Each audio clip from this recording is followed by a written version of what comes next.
Well, whether it felt like a miracle or a shock, there's no doubt that last night's result was unexpected. All the opinion polls had been pointing to a victory for Bill Shorten for a very long time. This is a chart of the polls over the last 2 years. Labor led by at least 2 points for the entire period, and the polls were even trending in their favour heading into the final hours of yesterday's vote. The final exit poll last night had Labor leading 52 to 48. So what went wrong? And should we put any faith in polls ever again? If you trusted the numbers, a Labor victory looked like a safe bet. If that news poll result were translated nationally, we'd see Labor on a healthy majority of 81 seats, the LNP on 64, losing 10 seats. After preferences, Bill Shorten's party has climbed half a percentage point to 51.5. You talk about whether the polls are trustworthy. There's been a couple of failures in the Trump election and Brexit, but they're pretty good in Australia. Turns out they're not.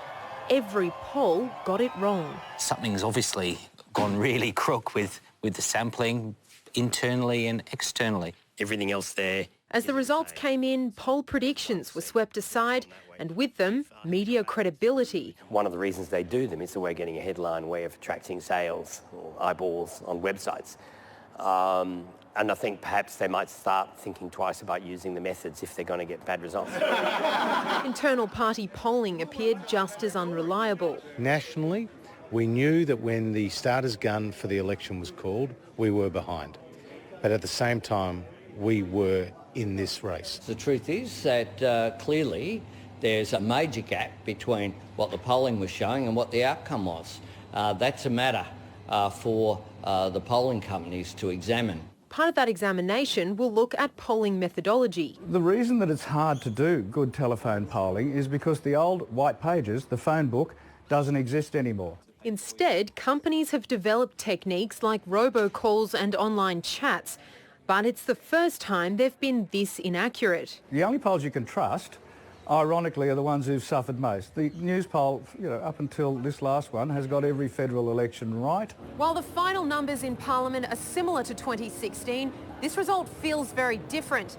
That's because of expectations built by the polls well before the campaign even started. Which just shows that often in politics it's expectations rather than the actual result that determine the reaction. It's not just polling companies and the media rethinking their strategy. Arthur, if news poll is so ropey, is it time you guys stop sacking your leaders based on it? Tough questions for those who conduct the polls and those who use them. Lily Mayers, ABC News.